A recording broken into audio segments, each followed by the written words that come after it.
I will tell you tonight about a boy who wore a crown before he even understood what fear was.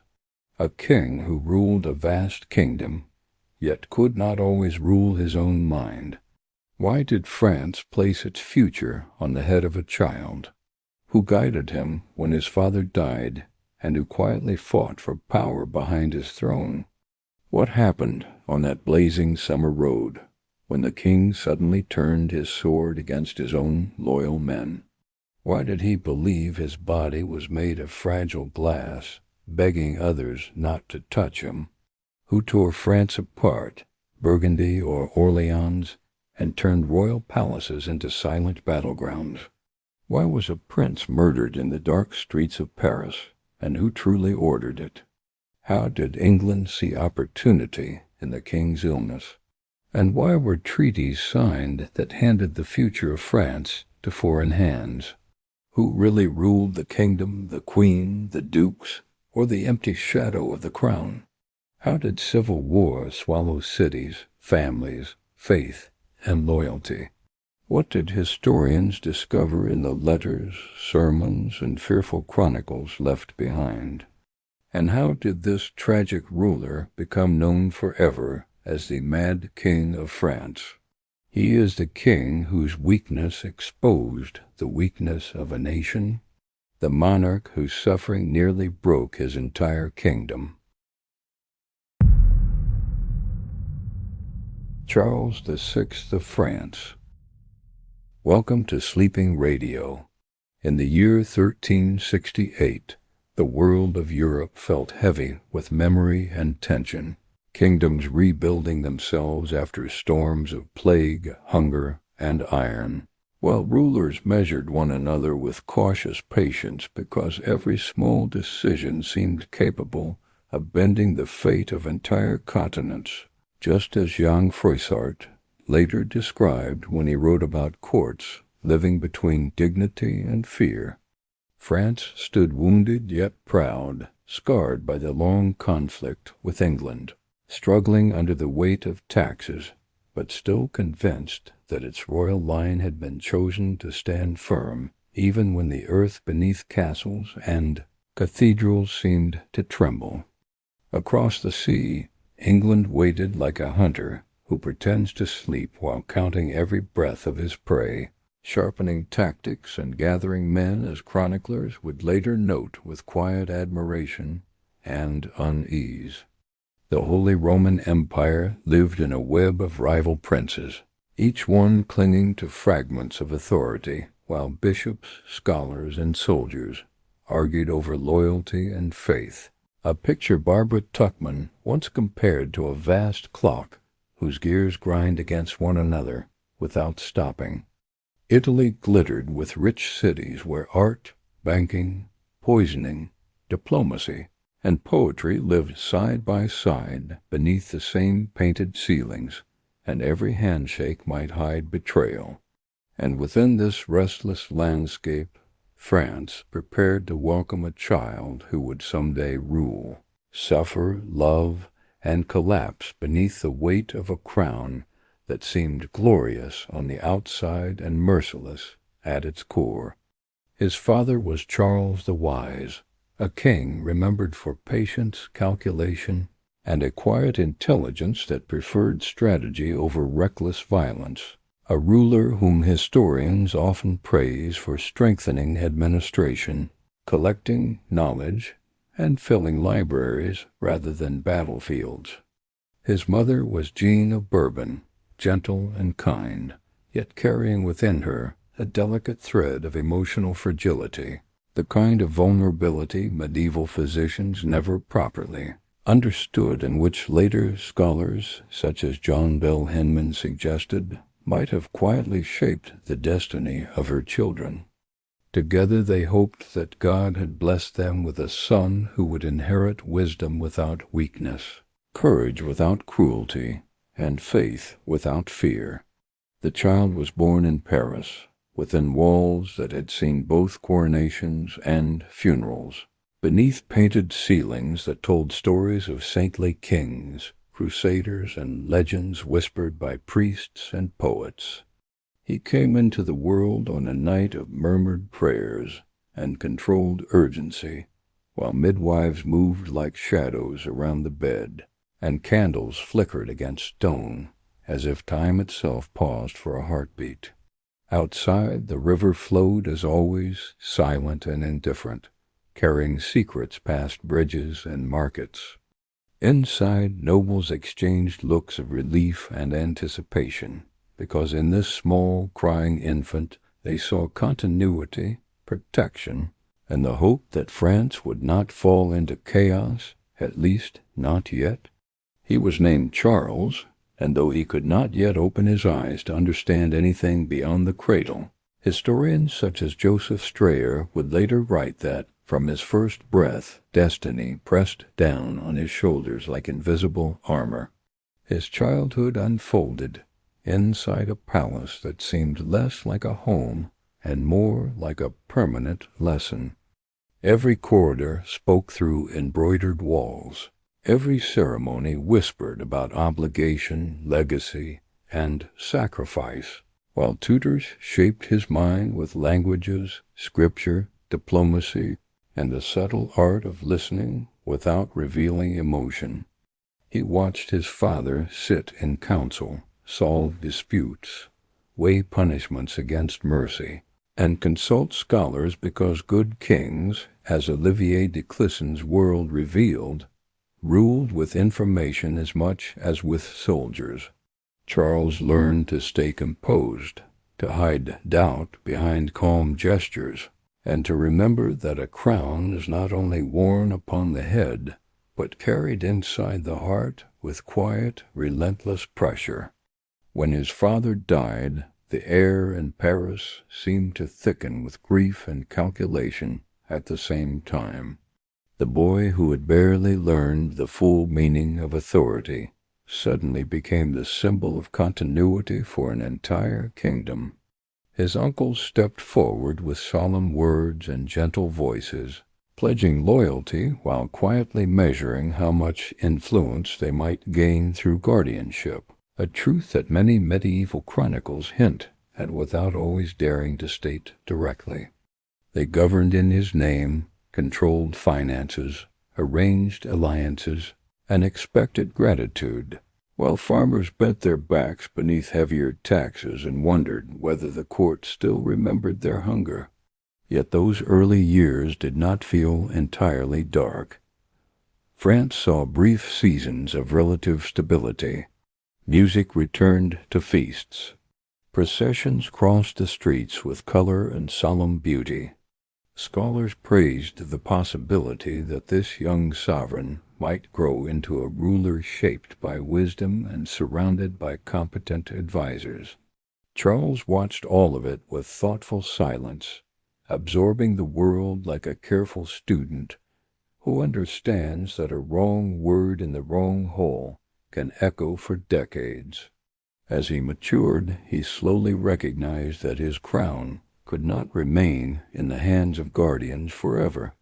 One day, with surprising composure, he stepped forward and reclaimed authority, dismissing some relatives, inviting capable administrators, and trying to steer the kingdom with fairness and moderation, a decision later praised by certain chroniclers as evidence that his early mind possessed clarity and promise. He wanted peace because he had already seen the cost of war. He wanted justice because he knew injustice grows quietly like rot beneath polished wood. He wanted to be remembered not as a shadow inheritor, but as a deliberate and conscious monarch. His marriage to Isabeau of Bavaria brought glamour, uncertainty, and curiosity to the court. She arrived with grace, jewels, and a subtle intensity that made some courtiers trust her, while others whispered that she possessed ambitions deeper than silence revealed. Feasts glittered. Tournaments thundered across fields. For a brief, shimmering moment, France felt as if it had stepped into a gentler future, one described by priests as providence and by poets as destiny smiling. But under that bright surface, something delicate in the king began to tremble. not his crown, not his authority. Something unseen, buried where fear and thought are born, began to bend. He grew quiet for long stretches, staring at tapestries as if they contained messages written in threads. He forgot names unexpectedly. He seemed to drift, then return, then drift again, and a few observant advisers, men like those mentioned in Cambridge medieval history, watched silently, uneasy yet unable to explain the source of this change. And then came the day on the road, under the heat, with banners snapping and armor shimmering, when the mind of the king shattered in front of witnesses. He turned upon his own escort, sword raised, eyes filled with terror rather than rage, convinced that betrayal surrounded him in every direction. Men who loved him bled on the ground, calling his name, while horses reared and soldiers froze, trapped between loyalty and shock. When he collapsed at last, exhausted and trembling, the entire kingdom felt the chill of something more frightening than foreign armies. Because when the mind of a king cracks, as Valerie R. Hotchkiss once hinted in her observations on identity and royal image, the entire nation begins to wonder who truly rules. From that moment, nothing returned fully to normal. Madness came and went like storms blown across the sea, sometimes distant, sometimes violent, always unpredictable. And the story of France slowly twisted around the fragile consciousness of a man who carried a crown heavier than any human heart should have to bear. The months after that terrible episode felt like walking across thin ice that cracked beneath every careful step. Court officials, priests, physicians, and nobles all pretended stability while secretly wondering whether the king they served still existed in the same body. A fear echoed later by historians who compared the royal court to a theater haunted by invisible storms. Some days he spoke clearly, issued commands, and remembered names with gentle dignity, and chroniclers like Froissart described these rare intervals as almost miraculous, as though the true king had returned briefly from exile inside his own skull. Other days his gaze drifted, his voice fractured, and he seemed lost in dreams where danger followed him everywhere, where his own family appeared as enemies wearing familiar faces. During those nights he insisted he was fragile glass, terrified that any touch would break him into pieces too small to gather, a belief that medieval physicians noted with confusion in their records, because they lacked any language strong enough to describe such madness. The government around him slowly changed shape. Ambitious men recognized the opportunity hidden inside disorder, and they began to argue, negotiate, and maneuver with a cold patience that John Bell Hinman later traced through letters and financial records. The Queen Isabeau stepped carefully into this shifting world, neither villain nor saint, only a woman surrounded by wolves and forced to learn how power breathes, how silence can be sharper than any weapon. Some nobles swore loyalty to her. Others aligned themselves with the king's uncles. Every hallway whispered. Every council table became a battlefield where swords were replaced by ink, strategy, and deceit. Beyond the palace walls, France reflected the instability of its monarch like a mirror reflecting a fractured face. Taxes rose because armies cost silver, and political games always demanded payment that peasants must provide through sweat and hunger. Villages burned when rival factions marched through them. Roads filled with displaced families carrying everything that remained of their lives in bundles and baskets. Chroniclers writing decades later, such as those compiled in the Cambridge medieval history, describe these scenes without poetic exaggeration, simply because reality itself already contained enough tragedy The king heard reports, and when clarity returned to him, guilt flooded his heart so deeply that he believed his illness was punishment. He prayed until his knees ached. He fasted until servants begged him to eat. He confessed again and again to sins he could not name, as if confession could somehow rebuild the broken bridges inside his own mind. At times, priests assured him that suffering purified the soul, but suffering did not bring stability, and faith could not hold back the next wave of madness when it arrived like a storm no wall could restrain. Meanwhile, foreign rulers watched France as hunters watch a wounded animal. England measured every faltering decision. Allies hesitated. Enemies smiled politely in letters, while sharpening plans in shadows. The weakness of the crown became an open secret, and according to several accounts preserved in royal archives, diplomats used softer voices yet carried harder intentions whenever they spoke of treaties and peace, because everyone knew that France possessed armies, wealth, cities, and history.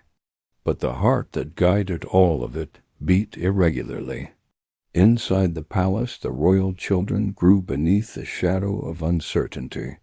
They learned early that footsteps in the hallway could mean danger or affection, depending on the king's condition.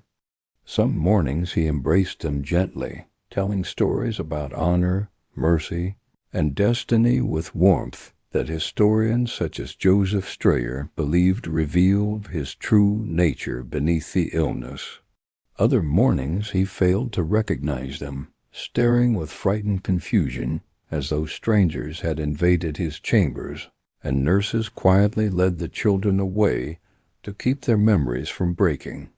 The queen cultivated alliances for survival rather than glory. She needed guardians, allies, protectors, conspirators, and sometimes even enemies who could be negotiated into temporary usefulness. Rumors spread, as rumors always do in palaces filled with fear. Some accused her of greed, others of betrayal, others of secret romances, others of foreign control. Many of these suspicions shaped more by anxiety than by truth.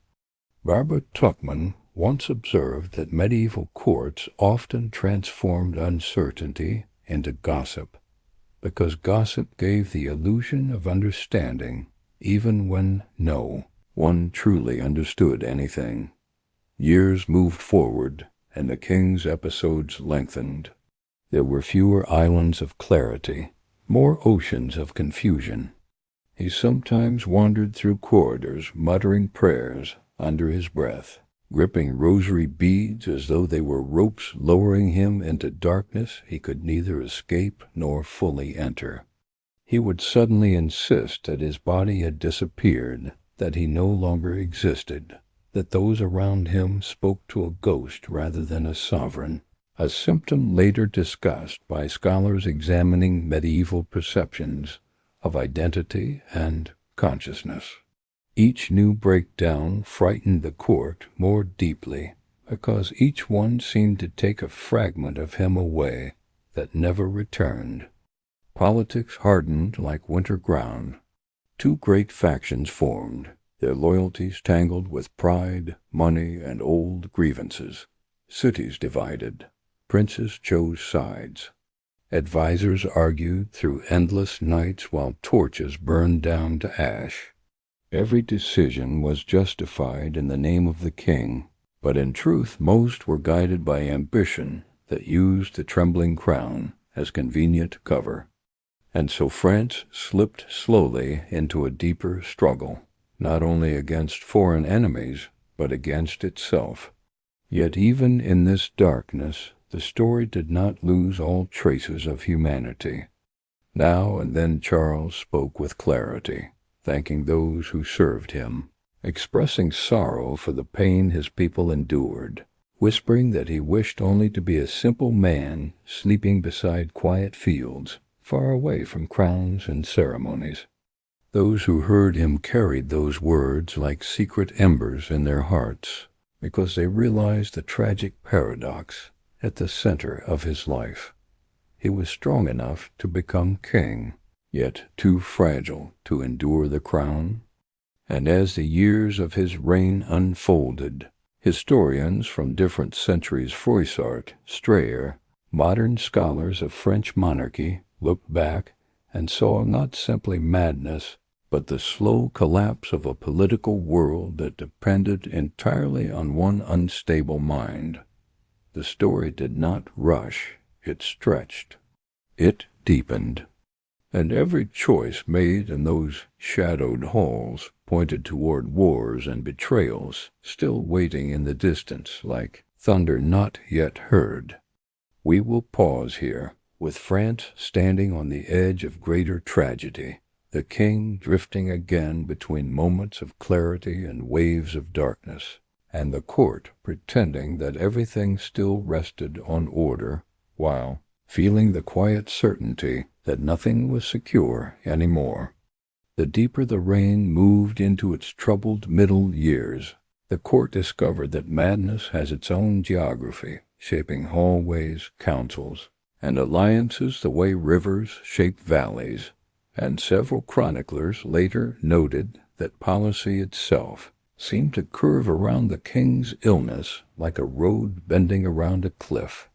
There were moments when he sat upon the throne, dressed in full regalia, eyes bright, voice steady, discussing taxation, diplomacy, or fortification plans with a clarity that impressed ambassadors who later wrote that France still possessed a sovereign capable of ruling when fortune allowed him a clear mind. Then, without warning, the clarity vanished, and he refused to see anyone, refused to wash, refused to acknowledge that he was king, claiming instead that he belonged somewhere else entirely, a phenomenon that scholars comparing royal correspondence have described as both heartbreaking and politically catastrophic. Power therefore began to collect in circles around him.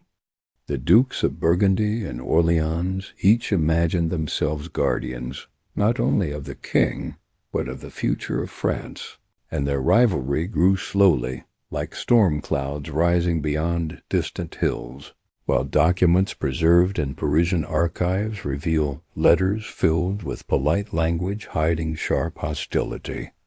The queen maneuvered carefully between them, sometimes aligning with one side, sometimes with the other, always searching for the narrow path where her children would remain safe and her influence secure.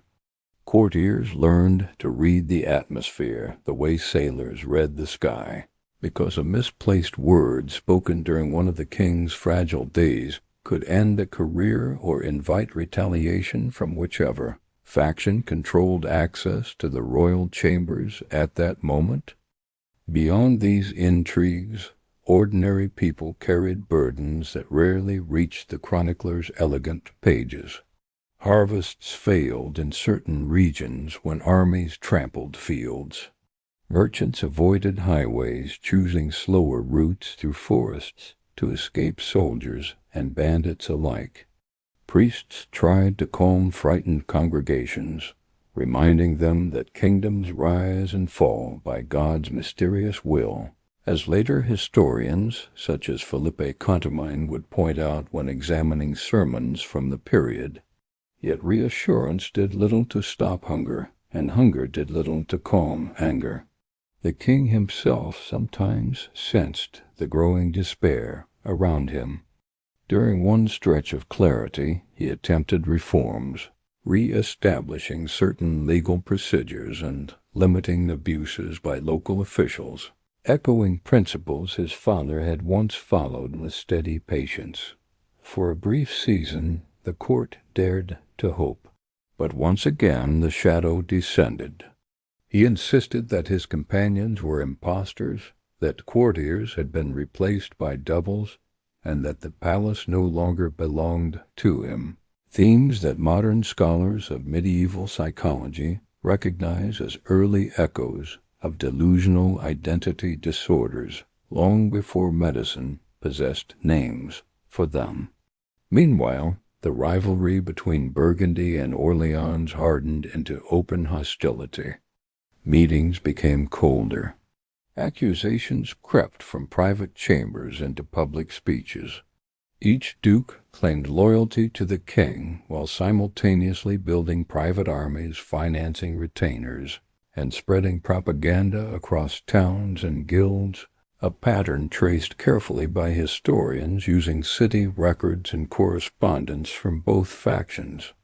In taverns and marketplaces, people argued not about theology or philosophy, but about which prince truly protected France while the king wandered through corridors lost in his own mind.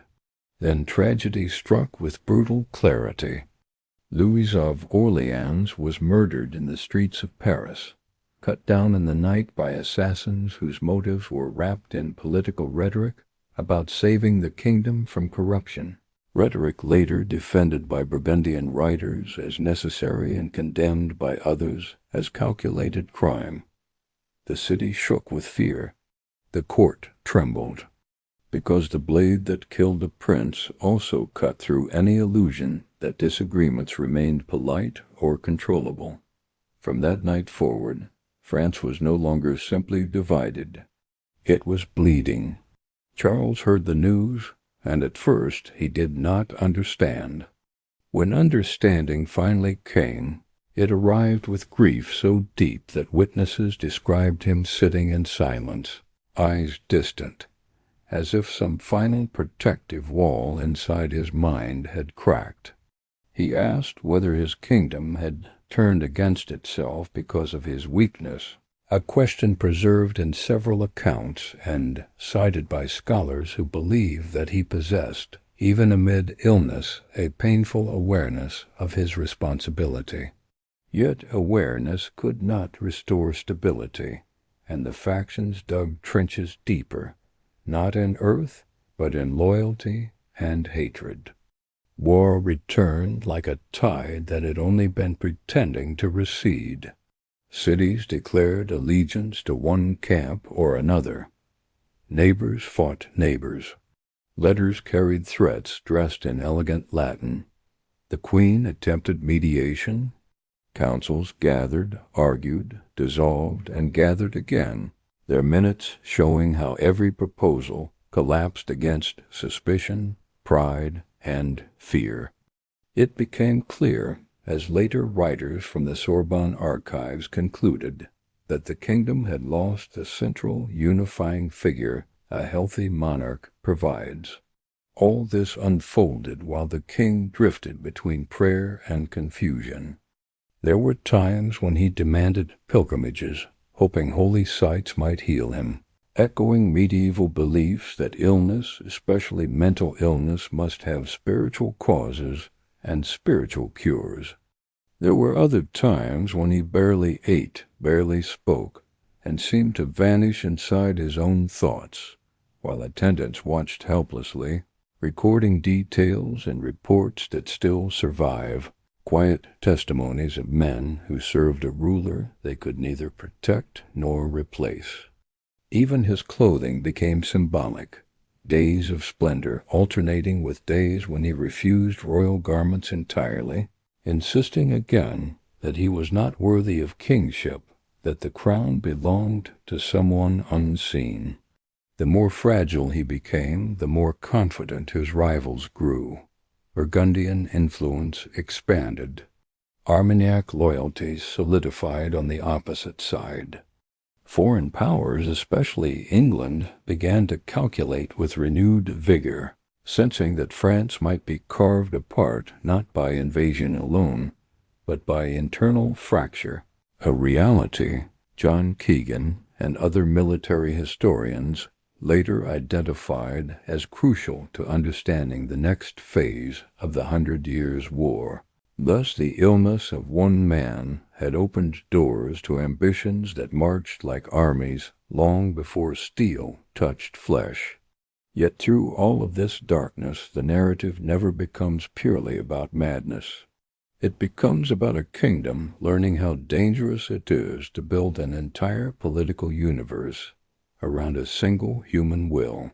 especially when that will is vulnerable.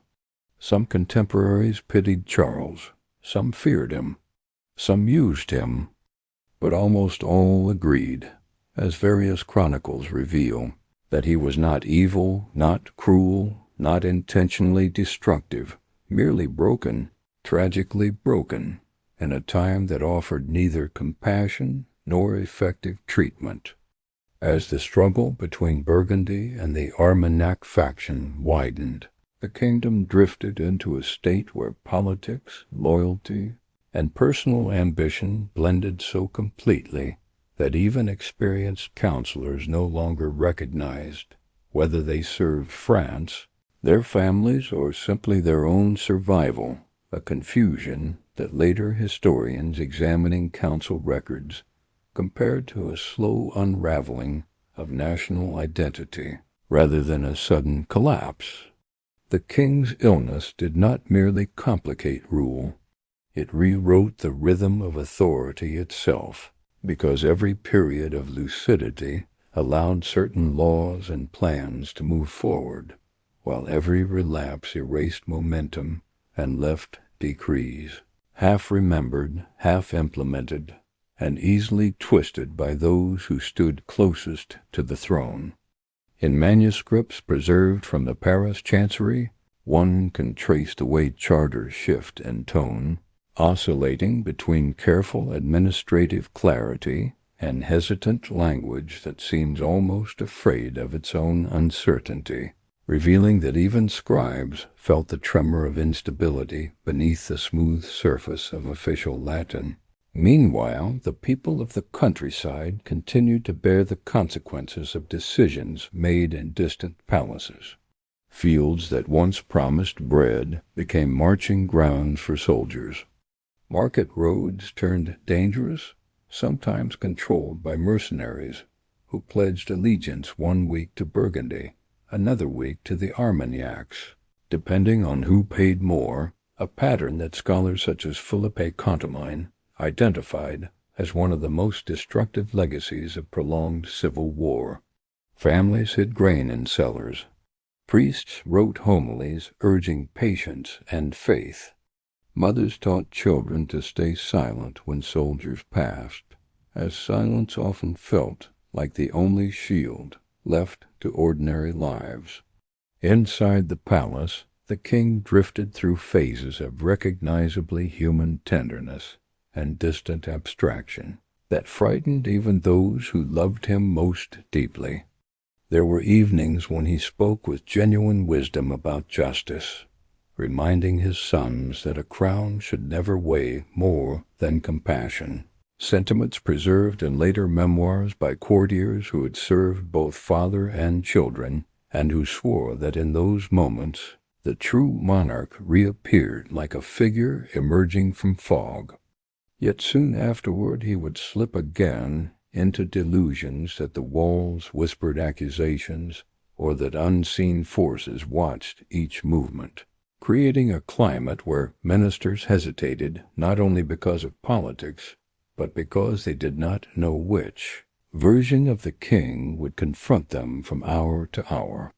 The assassination of Louis of Orleans had made reconciliation nearly impossible, for blood once spilled in the name of righteousness becomes a permanent argument, and Burgundian writers composed treatises justifying the murder as a moral necessity, while opposing chroniclers condemned it as sacrilege against both kinship and kingdom. In universities such as the Sorbonne, theologians debated whether political violence could ever be sanctified, and these debates, preserved in scholastic Latin, reveal how deeply the crisis penetrated the intellectual world as well as the battlefield. What had begun as rivalry now became ideology, and ideology hardened into hatred capable of crossing generations. During this time, the king occasionally traveled on religious pilgrimages, driven by the belief that holy shrines might calm the storms that crushed his mind, and records of these journeys show long processions, candles flickering in heavy air, choirs chanting prayers that echoed through stone chapels while courtiers prayed silently not only for his soul, but for the fragile realm attached to it. On such journeys he sometimes appeared serene, speaking gently to monks, offering alms, listening with humility, which later prompted certain chroniclers to argue that beneath the madness remained a fundamentally pious and humane spirit that never fully disappeared. But serenity never lasted long, and upon returning to Paris, the familiar labyrinth of factions, rumors, and unfinished decisions swallowed whatever clarity he had gained. Gradually, England recognized that France could not act with a single voice, and English statesmen, studying French weakness with cold patience, began to design strategies that combined military pressure with diplomatic exploitation, a pattern military historians like Christopher Almond later highlighted as brilliantly ruthless in its timing. Alliances were negotiated, truces announced and broken, and each negotiation revealed how deeply France's internal divisions had replaced unity with suspicion. When ambassadors entered the French court, they faced not one government, but several overlapping circles of influence, each claiming to speak for the king while secretly undermining the others. Within this intricate web, Isabeau of Bavaria continued to move carefully, neither heroine nor villain, but a queen struggling inside a world shaped by men who measured worth in armies and coin.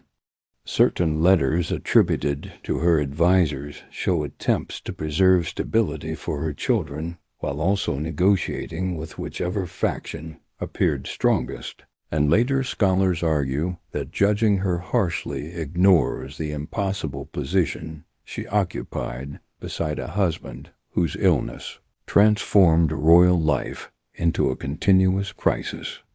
Every decision she made carried accusations. Every silence she kept created new suspicions. And yet the machinery of monarchy demanded that she keep moving.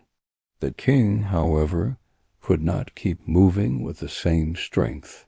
His episodes grew longer and deeper. Reports describe him sitting for hours in stillness, clutching religious objects as if they might anchor his drifting identity, while attendants recorded details with a mixture of reverence and despair. He occasionally insisted that he had no body, or that his body had turned to fragile crystal, a belief that modern scholars studying medieval mental illness cite as symbolic of how desperately he sought a boundary between himself and the world that constantly demanded decisions he was no longer able to make. What makes this period so haunting, as several historians observing the documents remark, is not mere madness but the slow recognition that a kingdom cannot keep its balance when its center repeatedly disappears. Policies wavered. Commanders acted independently. Princes raised armies to protect the crown even while weakening it. Letters sent across Europe described France as a magnificent structure whose foundations had quietly cracked, and travelers carried stories about a monarch who was both revered and feared, pitied and manipulated, sacred yet tragically powerless. The winds of conflict that had long circled the edges of France finally began to gather into storms that no one could pretend to ignore, and observers both inside and outside the kingdom wrote that the instability born from the king's illness had matured into a dangerous maturity of chaos, something more deliberate than accident, more structural than temporary weakness, echoing analysis later offered by scholars studying royal correspondence from these critical years. As Burgundy tightened its grip on influence in Paris, the Armagnac faction hardened in response, creating two parallel visions of loyalty, both claiming to defend the crown while simultaneously using the king's name as a weapon. a paradox that contemporary chroniclers struggled to explain because it required acknowledging that devotion and ambition had become indistinguishable. Travelers passing through bordered towns spoke of soldiers who wore badges of faction instead of symbols of France, and those travelers later recounted to monks and scribes that the kingdom felt less like a unified nation and more like a series of competing courts pretending to share the same king only because tradition demanded it. In this atmosphere, the English crown found opportunity, shaped not only by military ambition, but by careful calculation, and documents preserved in English state papers show that commanders believed France could be defeated not merely on fields of battle, but in the hidden corridors of divided authority, where messages took days to be answered and decisions dissolved before they could be carried out. When Henry of England prepared new campaigns, he did so with the cold assurance that his armies would not face a single coherent enemy, but rather a fractured one whose leaders mistrusted one another more than they feared foreign invasion, a strategic reality later emphasized by historians analyzing the origins of Agincourt. The King of France, however, drifting through intervals of clarity and delirium, could not truly respond. He listened to reports as if they were distant stories rather than threats closing in upon his own realm, and his inability to anchor decisions transformed every council meeting into an experiment in improvisation. Meanwhile, ordinary life deteriorated quietly yet persistently. Merchants adapted to the constant risk of extortion by traveling in guarded caravans. Villagers built hiding places in fields and orchards for livestock, fearing raids by whichever army happened to pass through that month, a fear vividly recorded in local chronicles from northern France. Monasteries offered refuge not only for prayer but for families fleeing burned homes, and monks writing annals spoke in careful Latin of a sadness spreading through the countryside more profoundly than any single battle could inflict. The illusion that the king's suffering was merely a private tragedy had vanished. Now it was visible in empty barns, silent markets, and children who learned the vocabulary of war before the vocabulary of hope. Inside the palace, the queen continued to navigate a labyrinth constructed of alliances, whispered accusations, and promises that changed shape depending on who controlled access to the royal chambers. And certain letters attributed to her advisers reveal the constant tension between her responsibility as mother and her precarious role as political figure.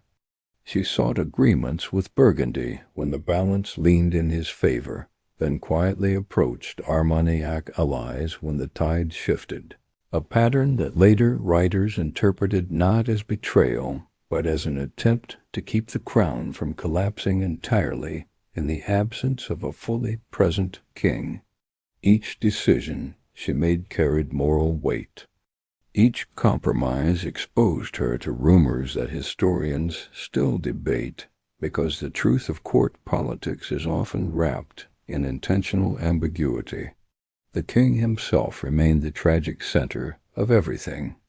There were stretches when he recognized the depth of the crisis, speaking with unexpected lucidity about the need for unity and discipline, echoing the administrative vision his father had once embodied, and witnesses wrote that during these rare intervals he seemed almost haunted by an awareness of how far the realm had fallen. Yet the clarity always dissolved. He returned to states where he doubted his own existence, where he believed spirits followed him down corridors, and where he begged servants not to speak his name for fear that naming might somehow destroy him, symptoms later cited by scholars as evidence of psychological torment beyond any simple explanation. Those who served him lived in emotional exhaustion, torn between loyalty, fear, and helpless compassion. As diplomacy failed repeatedly, the road to war widened. Negotiations with England produced temporary truces that functioned less as peace and more as pauses in which both sides sharpened weapons and recalculated. And the diplomatic records preserved from these exchanges reveal how every clause, every phrase, carried suspicion like a shadow. The Burgundian leadership argued that compromise with England could preserve their own position and weaken rivals at home. The Armagnac faction insisted that yielding even slightly would stain the honor of France beyond repair. Thus unity became impossible, not because of lack of patriotism, but because patriotism itself had been divided into competing definitions. When English armies finally advanced, they marched into a kingdom already trembling, not with shock, but with weary resignation. Villages surrendered supplies out of habit rather than resistance. French commanders argued over strategy, even while banners were unfurled for battle, a dynamic described by chroniclers with sadness rather than anger, because they saw men walking into defeat not through cowardice, but through disorganization, born from years of political decay. The king could not lead them. He remained physically present, yet spiritually distant, confined to chambers where prayers replaced commands, and silence replaced strategy. What makes this phase of the story deeply human, as several historians emphasize, is the realization that catastrophe grew not from a single event, but from an accumulation of hesitations, factions, half-decisions, and the profound vulnerability of a monarch whose mind could not bear the relentless demands of rule. Those who stood near him did not simply fear him or exploit him. Many of them experienced a complex mixture of pity, obligation, ambition, and despair, recognizing that the man before them still possessed dignity, even while his illness consumed authority.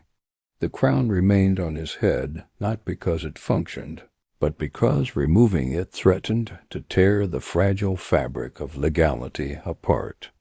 And so France walked steadily toward years in which foreign occupation, civil war, and political betrayal would intertwine, while the king at the center continued to drift between moments of painful awareness and depths of confusion that no physician, priest, or counselor could reach, leaving later generations to read the surviving documents and ask whether any kingdom can truly survive when its heart is trapped in such darkness.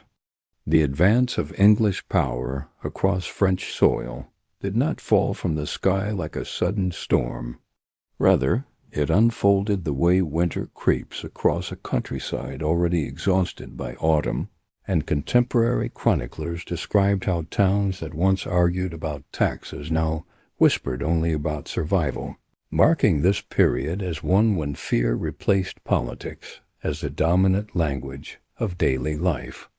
When battles came, they came with a precision sharpened by English discipline and by the broken coordination of French command, something military historians such as Christopher Almond later emphasized when tracing why one of Europe's greatest kingdoms found itself repeatedly humiliated despite its wealth and size.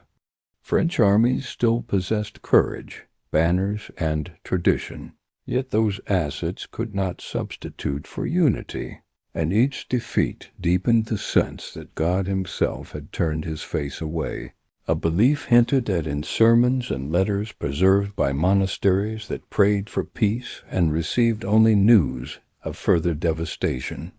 In Paris, the court watched these developments with a strange mixture of dread and calculation. Some advisers urged desperate reforms.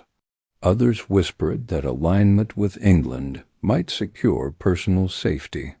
Still others believed, almost with mystical stubbornness, that the king would recover and restore order if only they remained patient. A faith reminiscent of medieval ideas about divine testing that scholars examining royal theology have found woven through speeches delivered in the presence of the Queen. Yet behind all these hopes and theories lay the unavoidable fact that decisions could no longer rest upon a stable mind, and therefore every plan felt provisional, every strategy temporary, every alliance fragile. The king's condition worsened in rhythm with the country's decline, as though ruler and realm shared the same invisible illness. Reports describe him spending long hours refusing contact, refusing counsel, retreating deep within himself while murmuring prayers that seemed less like communication with heaven and more like attempts to hold reality together. There were occasions when he emerged with a brief, startling clarity, issuing thoughtful instructions about governance, echoing principles once admired in his father Charles the Wise, and chroniclers, such as those cited by Jean Favre, later observed that these flashes of rationality made the tragedy sharper, because they revealed what might have been if sanity had remained constant. But each return to confusion erased those efforts, leaving ministers struggling to interpret incomplete commands like fragments of a broken map. Meanwhile, Burgundy's influence expanded across much of northern France, presenting itself as a force of order while simultaneously nurturing political ambitions that were anything but selfless, a contradiction analyzed carefully by historians who studied Burgundian propaganda and discovered how language framed power as duty even when it functioned as domination. The Armagnac faction, refusing to yield, rallied supporters in other regions, resulting in a patchwork kingdom in which loyalty depended on geography rather than national unity. Travelers moving from one city to another sometimes found themselves questioned at barriers, as though crossing hostile borders, and some memoirs from the time describe the surreal experience of living in a land that still called itself France, while behaving like several smaller countries perpetually at odds. Into this fractured landscape, England inserted itself with deliberate patience. Diplomats negotiated with Burgundy on one day, then quietly approached other French lords the next, always seeking advantage, always offering promises tailored to local fears, a technique later examined in depth by political historians exploring the Treaty of Troyes. When English armies marched, they did so not only with swords, but with the confidence that internal French disputes would do half their work for them, and unfortunately, events frequently proved that confidence justified. Councils in Paris debated responses until opportunity had already vanished. The Queen, still navigating this labyrinth, faced accusations from multiple sides. Some blamed her for every concession.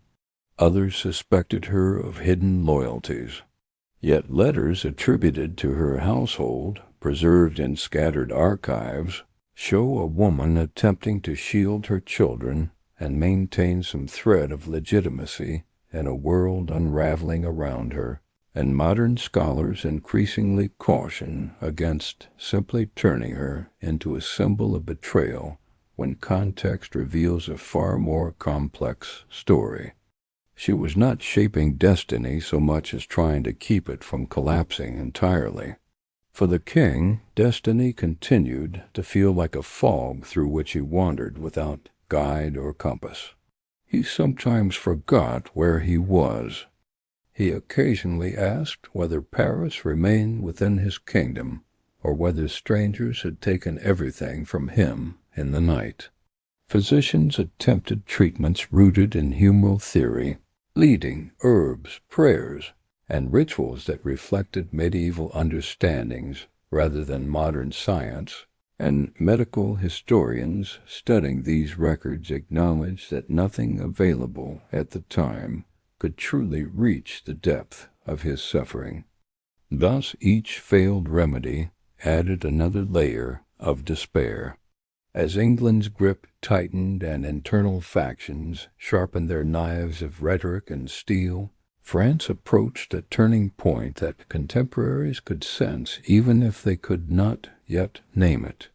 Chroniclers wrote about omens, storms, and strange coincidences, interpreting history through the lens of providence, while modern historians strip away the superstition and instead reveal the cold mechanisms of politics, rivalry, and opportunism that drove events. Still, for those who lived within the moment, it felt as though the realm itself had entered a long, dark tunnel with no visible exit. And at the center of that tunnel sat a king wrapped not in tyrannical pride, but in helplessness, a man who believed sincerely in God, who once dreamed of ruling wisely, yet who now existed as a symbol of brokenness that others manipulated to legitimize their actions. Documents from council meetings sometimes invoke his authority, even when he had not been present or capable of understanding what was discussed, and this practice, noted by scholars like Raymond Cazel's, demonstrates how royalty can become both sacred and hollow at the same time, revered in words while emptied of practical power. The slow convergence of foreign designs and domestic fracture reached a stage where even the most optimistic observers began to understand that France was no longer merely enduring a difficult reign, but was instead sliding toward a transformation so severe that future generations would remember it as a wound rather than a chapter. And this realization appears again and again in letters written by clerics and officials who struggled to describe disaster without surrendering entirely to despair. When English ambitions crystallized around the idea of securing not only land but legitimacy itself, they turned increasingly toward negotiation with Burgundy, whose leaders believed that aligning with England could secure dominance over rivals at home, a calculation that historians later traced through diplomatic drafts showing how moral language served as camouflage for strategic hunger. Thus began a process in which treaties were discussed not in the language of mutual respect, but in the language of advantage, each clause shaped by mistrust, each promise weighed not by honor, but by whether it weakened the opposing faction more than it weakened France. During these negotiations, the king remained present only as an idea, a signature, a symbolic seal of authority, rather than an active mind, and scholars examining the archives of the Royal Chancery note how documents increasingly invoked his name while simultaneously acknowledging that decisions had been shaped by others, a paradox that reveals how monarchy can survive in form while evaporating in substance. At moments of partial clarity he was shown papers, listened vaguely, nodded, and drifted back into silence, leaving counselors to interpret gestures as consent, a practice that contemporary chroniclers recorded with unease, because they sensed that legality, built upon confusion, resembles a house built upon shifting sand. Meanwhile, the queen moved between councils, like someone crossing a river over stones that change position underfoot, never sure which alliances would collapse and which might briefly hold. The people beyond court walls continued to pay the price. In cities under Burgundian influence, proclamations declared order while soldiers enforced it with rigid discipline. In territories loyal to the Armagnacs, suspicion of Burgundy turned into fierce rhetoric that painted political disagreement as treachery against France itself. Merchants carried conflicting passports, sometimes bearing both factions, seals to avoid being arrested at checkpoints that had once been nothing more than bridges between neighboring towns, and historians analyzing municipal records remark on how identity fractured at the local level long before maps acknowledged such division. To live in France at that time meant repeatedly redefining loyalty, depending on who held power at the nearest gate. As English armies pressed deeper, culminating in campaigns that forced French commanders into desperate confrontations, reports describe the king as oscillating between moments of fragile awareness and long stretches of absence, in which he seemed less a ruler than a faint memory wandering through corridors. On days when awareness returned, he asked questions about battles that had already been lost and treaties already signed, as though time itself slipped from his grasp, and witnesses later wrote that watching him struggle to understand events felt like watching a man try to hold water in trembling hands. This image, cited by several historians, captures the emotional reality of a monarch who understood responsibility but could no longer exercise control. The Treaty of Troyes emerged from this complex web, and scholars like Christopher Almond and Philippe Contamine emphasize that it must be read not as a single betrayal, but as the result of years of fear, calculation, and the belief among certain elites that only foreign partnership could stabilize a kingdom collapsing under internal rivalry. The treaty effectively recognized the English king as heir to the French throne, bypassing the legitimate French prince, and while its defenders argued that it promised peace, its critics saw it as the moment when desperation overrode loyalty to lineage and nation. Within France, reactions varied widely depending on faction and region, but everywhere there was a sense that something sacred had been altered, that the chain of inheritance reaching back through centuries had been stretched dangerously close to breaking. For Charles, whose mind existed in fragile fragments, the treaty passed through his life like a dimly perceived storm. He was present enough to be included, absent enough to be powerless, a situation that later chroniclers described with tones of melancholy rather than accusation, because they recognized that he had become more victim than architect of events. Some accounts even suggest that during rare intervals of clarity, he expressed confusion and sorrow over arrangements he could not fully grasp, reinforcing the image of a king trapped inside machinery moving faster than his damaged consciousness could follow. In the aftermath, England extended its influence. Burgundy entrenched its authority, and the Armagnac resistance hardened into a struggle that would continue beyond the king's lifetime, shaping future wars and identities, all while France seemed to exist in multiple realities at once. Legally English in certain documents, practically divided on the ground, spiritually torn in the hearts of its people. Monks recorded prayers for deliverance. Nobles wrote manifestos defending their choices. Commoners simply hoped to survive winter, taxation, and conscription, leaving behind only faint traces and records that speak more loudly through absence than presence. Through all of this, historians looking back emphasize that the tragedy of Charles VI is not merely the spectacle of a mad king, but the story of how an entire political system, dependent on the stability of one mind, began to collapse when that mind fractured beyond repair. The sources, chronicles, letters, treaties, sermons do not present him as monstrous, but as profoundly human, and when read closely, as Jean Froissart and later scholars remind us, they reveal a man whose vulnerability became the stage upon which ambitious powers wrote their dramas.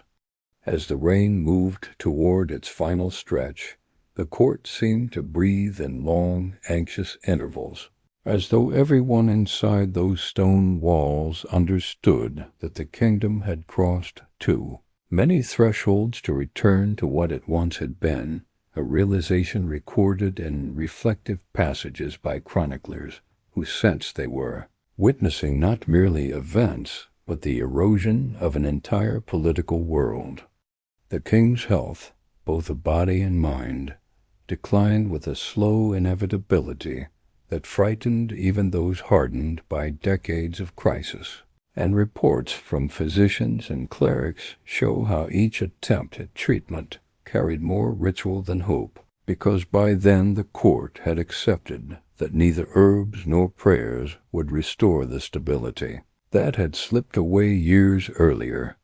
He moved less, he spoke less, but when he did speak, witnesses sometimes heard unexpected clarity, moments in which he remembered his father's wisdom, his early ambitions, and the solemn idea that kingship meant stewardship rather than possession.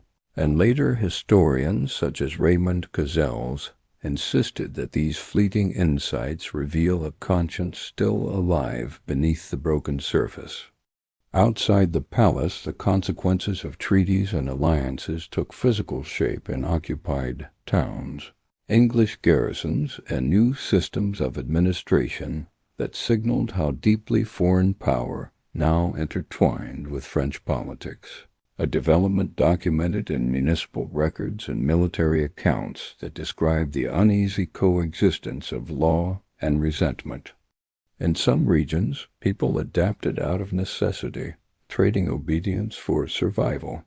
In others, resistance simmered quietly, nurtured by local leaders and priests who insisted that lineage and language mattered more than signatures on parchment, arguments that later became foundational to interpretations of national identity.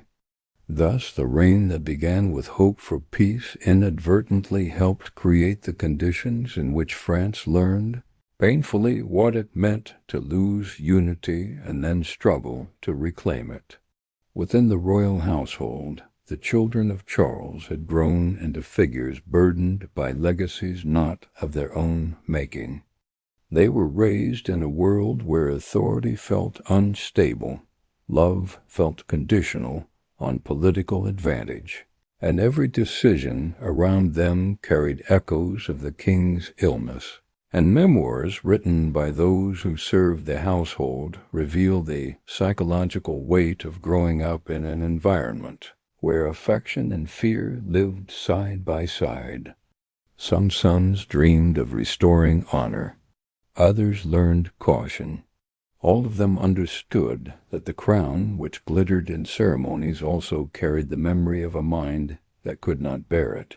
And this awareness shaped the way later rulers approached power with both ambition and dread.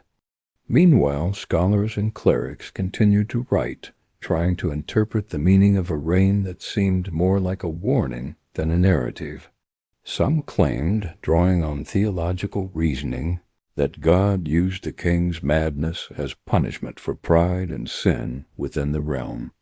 Others, more practical, argued that systemic flaws in governance had been exposed, and they compared the situation to a house constructed on beautiful foundations that had never been reinforced, an argument echoed centuries later by historians who saw in these years a lesson about the dangers of centralizing too much authority in one fragile figure. Their writings preserve not only facts but emotions, showing that history is lived before it is analyzed. In his final years, Charles existed in a state that felt simultaneously royal and ghost-like. He occupied rooms rich with tapestries, yet seemed distant from them, as if the past had wrapped him in memories thicker than any fabric. Occasionally, attendants noted moments when he recognized faces, offered blessings, or whispered prayers for France, gestures that Jean Fire and other scholars describe as deeply moving, because they reveal that the man behind the crown never entirely vanished despite illness and manipulation. But those moments faded quickly, and long days followed in which he retreated into silence, his presence more symbolic than practical, his signature still binding documents even when his understanding no longer guided them. Politically, the machinery around him continued to turn. Burgundy pursued advantage. English authorities consolidated territories promised by treaties. Armagnac loyalists organized resistance from regions still beyond foreign control. Each camp invoked the king when convenient, denied responsibility when questioned, and cited precedent from earlier reigns to justify choices that stretched legality to its limits. A pattern scholars uncover by comparing charters and correspondence line by line. Through these papers, one can almost hear the sound of a kingdom negotiating with itself, searching for legitimacy in the absence of a steady voice. The narrative of Charles VI, when pieced together from chronicles, letters, sermons, legal documents, and later analysis, becomes less about madness alone and more about the fragile architecture of medieval power. Writers like Jean Froissart captured the spectacle and sorrow. Later historians untangled the political mechanics behind that sorrow. Together they show a world where compassion, fear, ambition, devotion, and opportunism flowed through the same corridors, shaping decisions that would echo into future generations and leave scars on the memory of France. As death drew nearer, the king's life seemed to narrow into a sequence of quiet rooms, slow rituals and lingering shadows, while outside the palace the conflict he had unintentionally helped to shape continued with its own momentum, unaffected by whether he understood or approved. Those who had known him in youth reportedly spoke with sadness about what he might have been, perhaps a thoughtful ruler like his father, if fate and illness had not intersected at such a vulnerable point in history, and scholars who read those accounts often pause, acknowledging how fragile human possibility becomes when placed upon the stage of monarchy. Thus, as his final days approached, the kingdom did not so much wait for closure as endure the end of a long, painful chapter whose consequences still required generations to resolve. As the shadow of death began to settle more clearly over the life of Charles VI, the atmosphere within the court took on a tone that felt neither hopeful nor entirely hopeless, but rather heavy with resignation, as though everyone present sensed that they were living inside the final pages of a story whose end they could already predict, yet could not hasten or delay. And this mood appears subtly in the writings of clerics who described the palace as quiet even when full of people. The physicians continued their rituals, consulting charts of humors, preparing herbal mixtures, recommending prayers and processions, not because they believed strongly in recovery, but because the rituals themselves preserved the illusion that something could still be done. A pattern medical historians later interpret as evidence of how medieval medicine functioned as psychological comfort as much as physical treatment. The king spent increasing periods in silence, drifting between faint recognition and deep absence, and attendants recorded that even the sound of his voice had grown softer, as though the weight of years had pressed language out of him. Outside the palace, France remained divided and weary.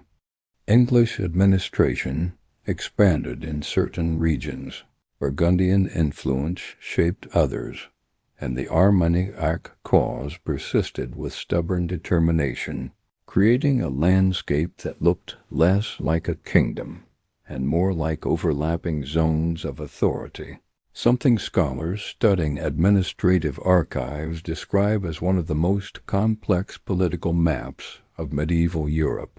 Peasants learned to navigate shifting loyalties by instinct, addressing soldiers carefully, hiding or revealing supplies depending on which banners appeared on the horizon, while merchants adapted their routes like rivers bending around rocks, leaving behind account books that quietly witnessed to a world constantly negotiating survival. Thus, while the king faded, the kingdom continued to move, not with confidence, but with inertia. Within this context, chroniclers sought meaning. Some framed the king's suffering as divine mystery, suggesting that France had been chastised so it might later emerge purified and stronger, an interpretation rooted in the theological tradition that misfortune is rarely meaningless. Others, like later political historians, examined documents and saw less providence and more structural weakness, arguing that a monarchy depending entirely on one person cannot withstand the collapse of that person's mind without shaking the entire state. And they used the reign of Charles VI as a lesson for future rulers about the necessity of stronger institutions. Both perspectives coexist in the sources, giving modern readers a layered understanding rather than a single verdict. As his final months passed, Charles grew increasingly detached from the rhythms of court life. Ceremonies continued around him because monarchy demanded visibility, yet many accounts reveal that he seemed half present even when seated among dignitaries, as if the rituals belonged to a world that no longer quite included him. On rare clear days he blessed his children, spoke gently with confessors, and murmured prayers for France, gestures that later writers found profoundly moving because they suggested that beneath everything, the fear, the confusion, the political manipulation, the man had never entirely stopped caring for the realm entrusted to him. But such days were fewer and fewer, and the silences grew longer. When death finally approached, it did so not with dramatic suddenness, but with slow certainty. Clergy gathered. Candles were lit. Prayers were read with steady voices shaped by long experience in the presence of dying kings, and those who stood nearby recorded that the atmosphere felt solemn rather than panicked, as if everyone understood that a long struggle had reached its natural conclusion.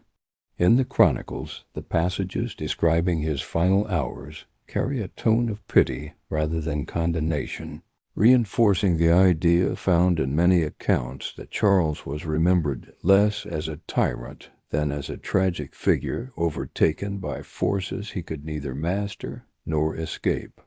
With his passing, the question of succession moved immediately to the foreground, because medieval politics allows no pause between grief and governance.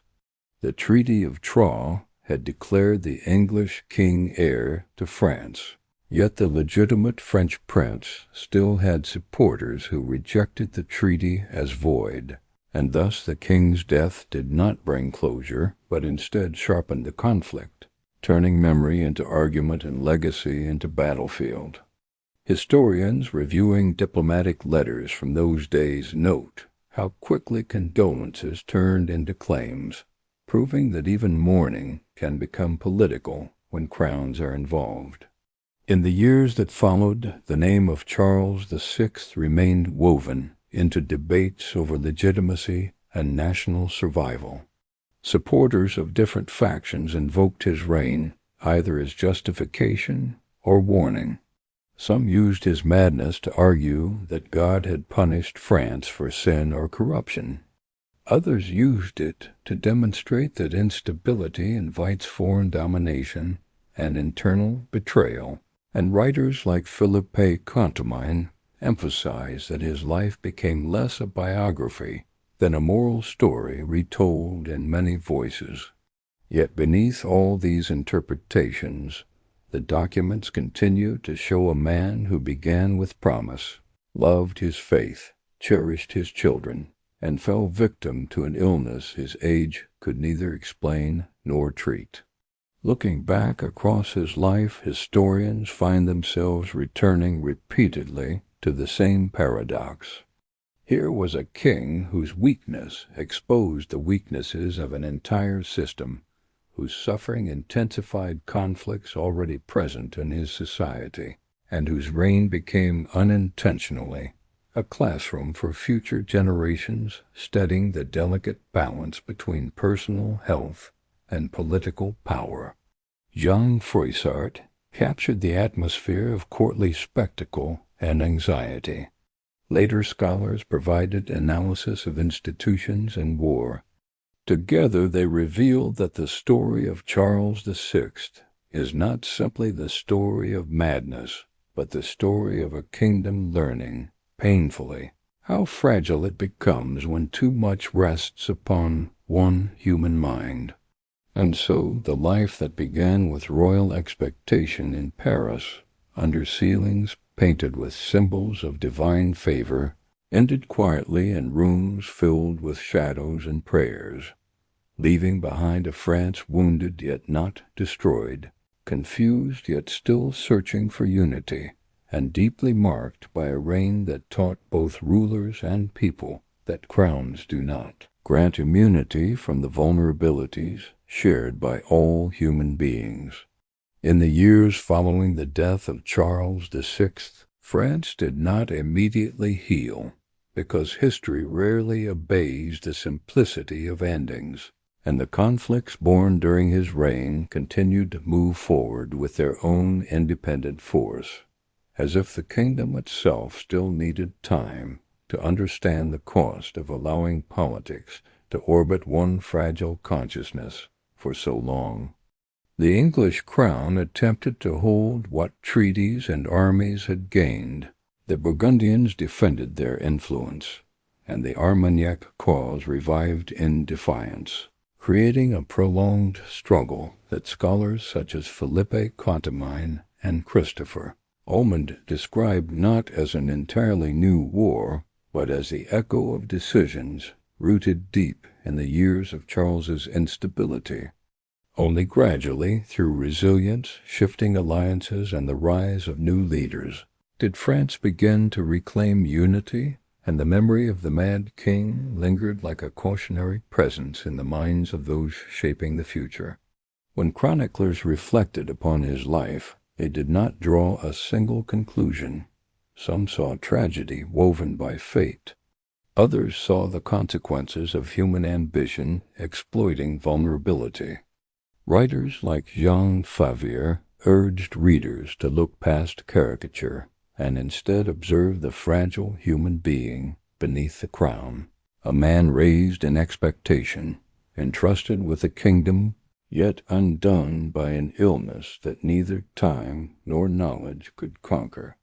In letters, sermons, and memoirs, the tone remains remarkably compassionate, suggesting that contemporaries recognize something sacred in his suffering, even as political chaos deepened around him. The legacy of Charles VI, therefore, does not rest solely in treaties or battles, but in the questions his life forces historians to ask. What happens when a monarchy depends too completely on the stability of one mind? What responsibilities do nobles, advisers, and queens carry when that mind fractures? And how does a nation preserve dignity when the symbol of its unity becomes a reminder of human fragility? Modern scholars, reading across manuscripts and archives, argue that his reign exposed both the power and the weakness of medieval kingship, showing that institutions built on ritual and inheritance alone cannot replace the practical necessity of capable, continuous leadership. Yet the story also contains quieter lessons. It reminds us that mental illness existed long before it had names, long before compassion became medicine, and that people like Charles lived inside fear and confusion without access to understanding, often judged not for their hearts, but for their incapacity to rule. Accounts describing him clutching rosary beads, refusing to be touched for fear of shattering, or praying endlessly for forgiveness reveal not arrogance, but a man terrified of failing a task he believed divinely entrusted to him. And historians such as Raymond Cassels emphasize that his humanity must be remembered alongside his madness.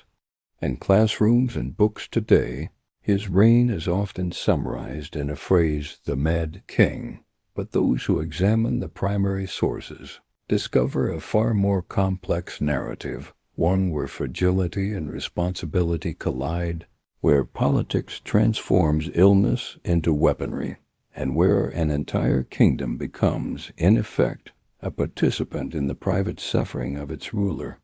The chronicles of Froissart, the diplomatic letters, the theological debates at the Sorbonne, and the analytical works of later historians combine to create not a simple condemnation, but a meditation on power, vulnerability, and fate.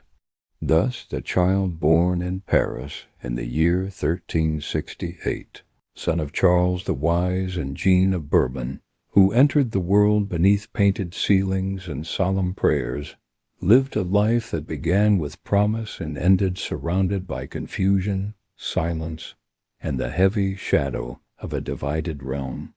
His story stretches from hope to fracture, from ceremony to fear, from ambition to resignation, and finally to a quiet death that closed one chapter, while leaving its consequences to be resolved by others.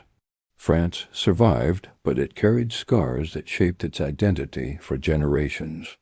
And so the tale of Charles VI remains not merely history, but a whispered reminder that crowns do not armor the mind, that kingdoms built upon single lives must also build stronger foundations, and that behind every title, every treaty, every moment preserved in ink, there stands a human being capable of love, faith, confusion, and collapse, whose struggles can change the fate of nations. And so when we look back at the life of Charles VI, we do not only see a crown, a throne, and a kingdom torn apart. We see a fragile human being trapped between duty and illness, power and fear, faith and confusion. A boy who was born to rule, yet spent his life fighting battles inside his own mind.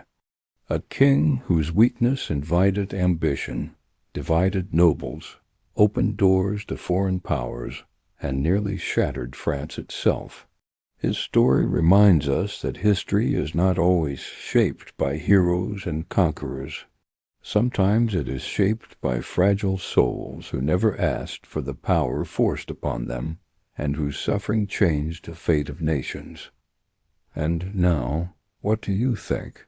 Was Charles VI a tragic victim of illness and circumstance? Or was he simply a weak king whose mind could not carry the weight of the crown?